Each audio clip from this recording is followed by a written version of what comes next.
everyone hates this topic, the whole topic of password management. We just wish it would just go away. Well, there's lots of things in life that we just wish would go away that aren't going to just go away. And unfortunately, I'm just going to make a quick prediction. All the people who spent the last year trying to figure out how to follow up the election are now going to turn to trying to crack your password. And what's going to happen is we're going to see a whole wave of passwords being broken, people's accounts being affected, coming up in this next 6 to 12 months. There's no more important time for you to figure out a way to make passwords work. And trust me, the password that you have, which is your title of your favorite movie with the I replaced with the 1, is not sufficient. And using that everywhere.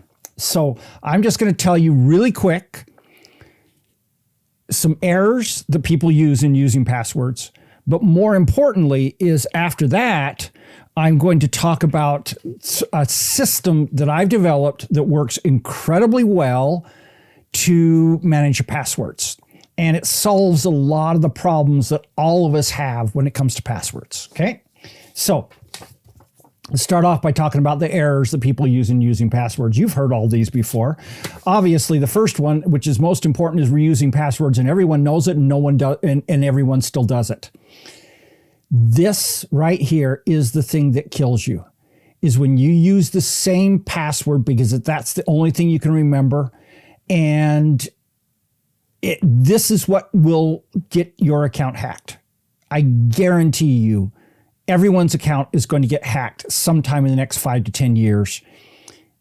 The question is, do you want it to happen sooner rather than later? And do you want it to be vastly reaching and wipe out everything you've got? Go ahead and then use reuse passwords. Number 3, dictionary passwords, including substitutions. So if anyone can find, if your password is something that people can find in a dictionary, then your password is not strong enough, including if you substitute 1s for L's or I's. It's like, do you think the people who crack passwords are stupid? They get that. Don't put in your birth date. Don't put in your anniversary date, the birth date of your kids, any of that kind of stuff. There's a better way. I'm going to show it to you in a little bit. One thing that some people do that is a dictionary kind of password is they'll take a favorite phrase and they'll use the first letter in each. And so it looks ridiculous, but you've also got to add some other capital, lowercase, special characters, numbers into that to make that work. Okay. Next, short passwords. Short passwords are a huge mistake. Every time you add one more character to your password, you significantly increase the difficulty of cracking that password unless you've used a dictionary password. So the other day I was on a training where we had supposedly a security expert who said, if you put in a 13-character password, no matter what it is, it will almost never get broken. And it's like, absolutely not. If it's a dictionary password, it definitely will get broken quite quickly. And so, yes, 13 characters is better than 12, which is better than 11, and certainly nothing below 8. But short passwords are just killer. I strongly suggest you not use them. The final mistake that people make is not using a password tool. Hey, that's really cool. Red on pink doesn't show up very well. So not using a password tool. Password tools are the thing that will keep you safe. Now, everyone says, but then all someone has to do is break into the password tool. Yes, that is a risk. But what we have found is we've done studies on this, is that we found that most people who don't use a password tool end up reusing passwords, using passwords that are dictionary passwords, using easily breakable passwords. And so the risk of having your password tool get broken into is significantly lower than the risk of not using a password tool in the first place. So now I told you about the problems. Now let's talk to you about the solutions. So I suggest that you go through the passwords that you use on a regular basis and you put them into 3 categories of passwords. So the first one are what I call the foundational passwords. So these are the ones that do things like the ability to log into someplace else using your Google. So if it's something where you occasionally will see log into the site using Google, or you log in using Facebook, or log in using Twitter, or log in, one of those other services, then that's a foundational password. These are and most important, the single most important password you have is the password to your email account. Because if someone can break into your email account, they can then reset every password in the world simply by doing a request password. And so by doing that, having that sent to your email, they then can change your passwords on you, delete that email, and you won't even know that your password's changed. And so the single most important password for you to keep absolutely rock solid, never write it down, don't carry it in your wallet, don't do anything else like that, is your email password. But anything that is email, Google, Facebook, Apple, and your password manager, that is one category. I'm going to show you in a minute how you manage this category. This is the toughest category to manage, but fortunately you only have to manage like 6 of them, 5 or 6 of them using this tool, and it works. Okay, the second one is what I call type in inconsequential passwords. So for example, this is your Netflix account that you have to sit there with your remote and click the little arrow to go over there. And so that's one where it gets incredibly frustrating to all of us to have a long password or a complicated password, because you keep having to type it in a way, and it takes so much time and so much effort to do that. There are a few apps that you have to do this with. So what makes something type in is something you have to type in frequently. Inconsequential is the most important one, and that is if it really doesn't matter if someone figures out your Netflix password. So they could possibly go in and add themselves to it, but you've only got 3 users on your Netflix account, and so you'll figure that out really quickly. And they can't take money out of your account because they can't access your account. They may want to change the credit card to theirs, and it's like, hey, you're happy, I'm welcome, please pay for my Netflix account. But there's really, I thought about this, and I thought, what could I put besides Netflix? I can't think of anything. So Netflix, Sling, something like that is about the only thing that really go on this, because everything else goes in the everything else category.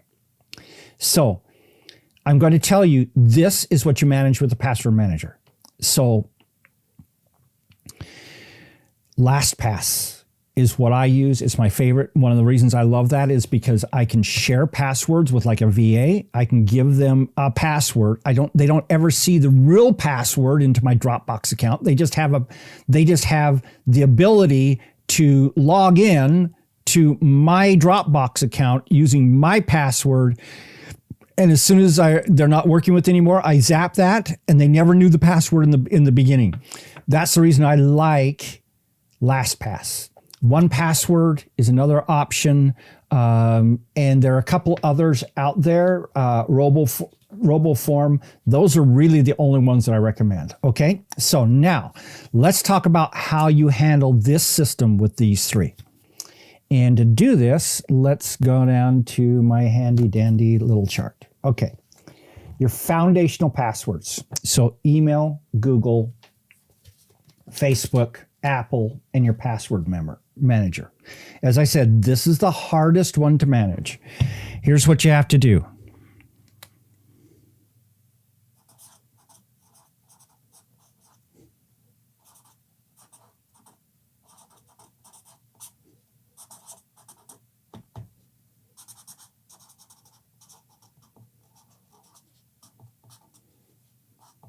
Okay, you're going to create a hard password and memorize it. And I'm going to tell you what a hard password is. A hard password is NG7, the star, L, the @ XS. Oh, and I'm sorry. I need at least one of those letters to be a capital letter, maybe half of them to be capital letters. It's like that. But since this is something you're going to key in fairly frequently, you take this, you don't write it down, you memorize it, and you create it, and you only have to do 5 of them. Your email service, Google, Facebook, Apple, and your password manager. That's the only ones that you have to do this. So you have to have 5 passwords like that you memorize and are hard like that. And they have to be hard. No dictionary passwords. So the little secret that I gave you where you may want to take a favorite phrase. So, to thine own self be true. Okay. Or, something, take your favorite poem and the first letter in each one, and then input into it a couple of capitals and a couple of special characters. And you just remember, email is Shakespeare. Google is my favorite scripture. Facebook is the 6 places that I've lived. Whatever it is, but it's just the first letter of each one of those, with some of them being uppercase, some of them being lowercase, and some of them being symbols. Okay? So those 5 are the only thing you have to memorize. Other than that, you're done. Okay, now type in inconsequential ones. Okay, all right. So with these ones, what you're going to do is you're going to create an easy to key in password. Okay, so something that you can key in easily. It needs to have an uppercase letter and needs to have at least one number sign in there. And again, you don't really care that much with this, because if it gets cracked, you don't really care if someone cracks your Netflix account. You'll just reset the password. Okay. But literally, you're only using this for like 2 or 3 things. Now, here's the problem. People are going to say, oh, Don just gave me permission to use that for email, or Don just gave me permission to use that for Google. No, I did not. Okay. This is only used for something like Netflix. And literally, that's the only one I can think about. Okay. So basically for me, the only place I use these is on things that I have to do on my TV. Everything else is either a foundational password or this everything else. So what do you do with everything else? You use LastPass, 1Password, RoboForm.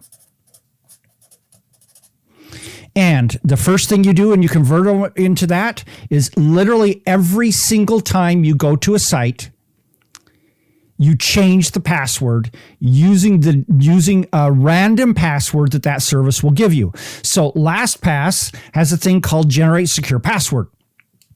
What you do is you click on that, and in it you can define, and I just say, okay, I want all my passwords to be at least 12 characters, have an uppercase, have a lowercase, have at least one uppercase, at least one lowercase, at least one symbol, at least one number. And then I just set that, and it's 12, 13, 18. Sometimes some of my things, I actually have like 65 characters, my banking password, things like that.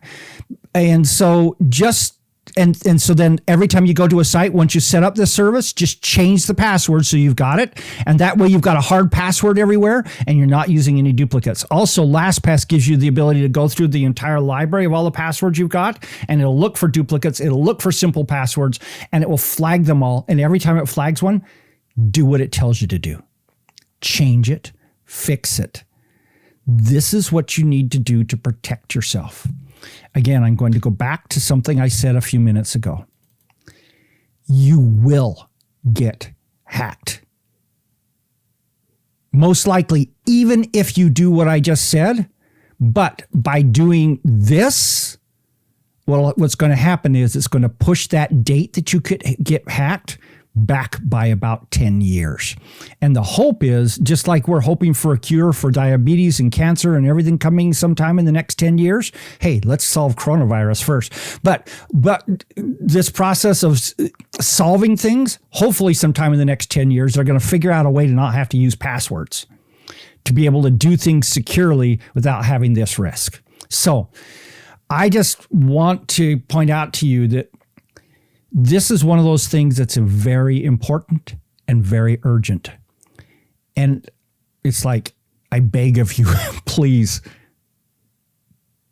go solve this. Make this a priority that you change this before there is a 1 on the end of the year. So by the end of the month, do this kind of system so that you've got it in place and you can use it, and you can just rest assured knowing that there is a service that is managing all your passwords out there, and your passwords are strong and safe. Okay. All right. A couple of comments from people. Isla Scott Ford. Wow. Thanks for this eye-opening information. I'll be watching this again and again. Have any password managers been hacked? As far as I know, LastPass, 1Password, and RoboForm have never been hacked. Okay. They're using military grade security, which is like 128. Okay. I'm not going to get into all the details, but there are levels of security. Each one comes at a higher expense in terms of processing and everything else associated with it. These services recognize that the world, they're at huge risk and they could get sued out of existence by a single hack. And so they design everything to allow that. Okay. And Catherine Bowen, hi from Wells. I'm a business owner. This feed is very informing. Thank you. Thank you. Thank you. I appreciate that. I hope this is valuable to you. And I urge everyone to just do this stuff. In fact, that's the reason why I end all these broadcasts with the same thing. This is Don Crowther saying, just go do this stuff.